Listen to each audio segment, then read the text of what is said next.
हाँ, मैं डॉक्टर अरुणा गुगानिया इतिहास विभाग में बीए पार्ट थर्ड का फर्स्ट पेपर आधुनिक भारत का इतिहास में मैं आपको किस प्रकार अवध का विलय अंग्रेजी सरकार में हुआ उसके बारे में मैं आपको बताती हूँ। तो ध्यान से सुनिए आप कि 1848 में लॉर्ड डलहौजी भारत के गवर्नर जनरल बनकर आया। वीआईबी ओरिजिनली की भांति पक्का साम्राज्यवादी था। लखनऊ में तत्कालिक स्थित रेजिडेंट स्लीमैन तथा उसके उत्तराधिकारी आउटरम ने अवध की प्रशासन की रिपोर्ट डलहौजी को प्रेषित की। उन दोनों का कहना था कि अवध की स्थिति पतन के प्रकाष्ठा पर जा पहुंची है, इसके तुरंत सुधार की आवश्यकता है। कुशासित अवध के भारत के मध्य में स्थित होने के कारण कंपनी सरकार को इसकी अधिक चिंता थी। वैसे एक्चुअली बच्चों मैं आपको ये बताना चाहती हूँ कि लॉर्ड डलहौजी एक साम्राज्यवादी नीति का अनुसरण कर रहा था तथा वह अवध के कुशासन का बहाना लगाकर उसको अंग्रेजी साम्राज्य में विलय करना चाहता था। आगे मैं आपको बताती हूँ कि निसंदेह लॉर्ड डलहौजी साम्राज्यवादी था और वह किसी न किसी बहाने भारत के राज्यों व देशी रियासतों को अंग्रेजी राज्य में मिलाना चाहता था। प्रशासन ब्रिटिश सरकार अपने हाथों में ले ले तथा अवध के बादशाह के पास उसकी उपाधि, उसके महल आदि छोड़ दे। अतः स्पष्ट है कि लॉर्ड डलहौजी अवध की समस्या को उसे अंग्रेजी सरकार में मिलाकर हल नहीं करना चाहता था। अवध के नवाब पर 1801 में कुशासन प्रबंध का हित दोष लगाया जा रहा था। उसकी वफादारी पर किसी गवर्नर जनरल ने आशंका व्यक्त नहीं की। कंपनी सरकार से अवध के नवाबों ने समय समय पर जो धनराशि देने का वचन किया उसमें पूरी तरह निभाते रहे। स्वीकृत धनराशि के अलावा अवध के नवाबों में कंपनी सरकार के युद्धों में भी आर्थिक सहायता दी थी।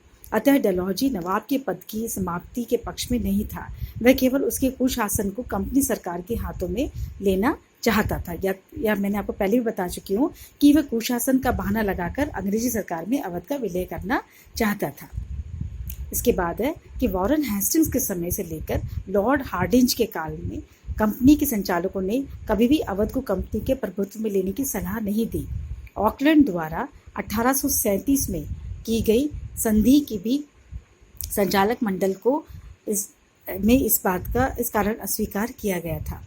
यह प्रथम अवसर था कि संचालक मंडल के सदस्यों ने गवर्नर जनरल लॉर्ड डलहौजी के सुझावों के विरुद्ध इस प्रकार का निर्णय लिया, किंतु इंग्लैंड में बैठे उच्च अधिकारियों ने डलहौजी के विचार को न मानकर अवध के में विलय करने का निर्णय लिया। डलहौजी अवध की अंग्रेजी सरकार में न मिलाने के निम्न तर्क प्रस्तुत किए। पहला है कि अवध के नवाब 1801 की संधि के उपरांत सदा अंग्रेजों के प्रति निष्ठावान व वफादार रहेंगे। दूसरा, अवध का विलय करने पर संधि की कुछ शर्तों का उल्लंघन किया होता है। तीसरा है, अवध के रेजिडेंट भी अवध में विलय के विरोधी है। स्लीमैन ने अपनी रिपोर्ट में स्पष्ट लिखा था कि अवध को बेदखल कर छीन लेने से हमारे ऊपर भारत का कलंक का टीका हमेशा लगेगा। रेजिडेंट आउटरम ने नवाब वाजिद अली शाह के छोड़ने को विवश किया। उसे कलकत्ता भेज दिया गया। वहीं उसने अपने जीवन के शेष दिन बिताए तथा 12 लाख पेंशन लेकर व्यतीत किए। पेंशन लेने को भी उसने इनकार कर दिया और कहा था कि अंग्रेजों ने जब उससे उसका सम्मान और देश ही छीन लिया है तो उनके द्वारा दिए गए पेंशन का क्या करेगा तथा उसे उसकी कोई सुरक्षा की भी आवश्यकता नहीं है।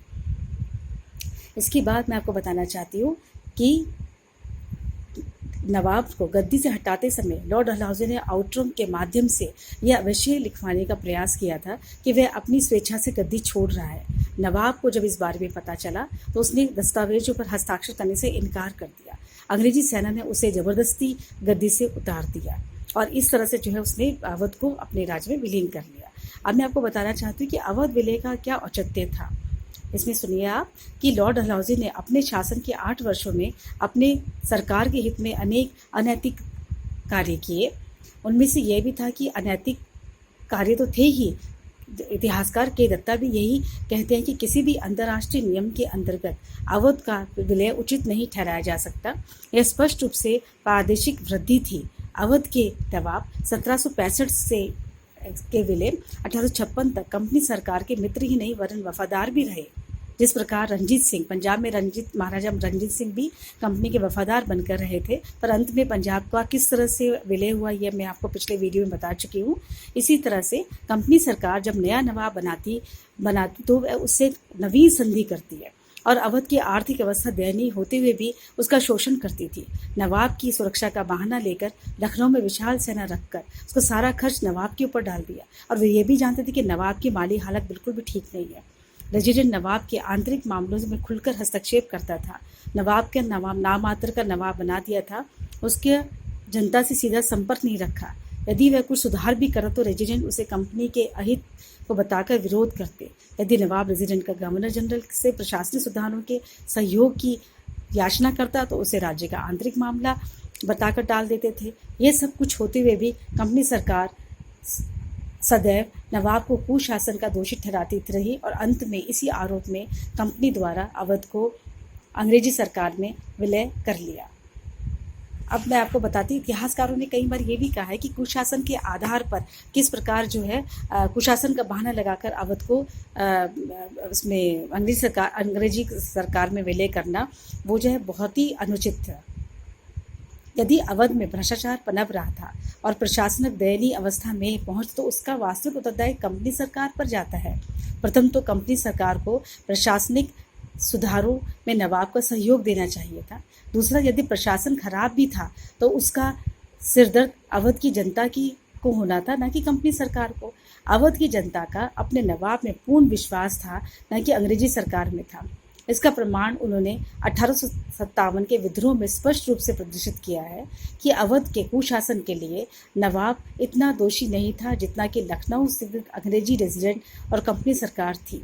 इसी धारणा की पुष्टि करते हुए कर्नल सदरलैंड लिखता है कि भारत में अन्य कोई ऐसा राज्य नहीं था जहाँ की कंपनी सरकार ने इतने नियमित रूप से तथा व्यर्थ रूप से हस्तक्षेप किया। इस तरह से आपको मैं इसके कमेंट्स भी बता चुकी हूँ, इसका एनालिटिकल अप्रोच भी बता चुकी हूँ मैं आपको। अवध का इस प्रकार अंग्रेजी साम्राज्य में विलय हो गया था। अब मैं आपको नेक्स्ट वीडियो में अगला टॉपिक बताऊंगी। तब तक के लिए आपका बहुत बहुत शुक्रिया।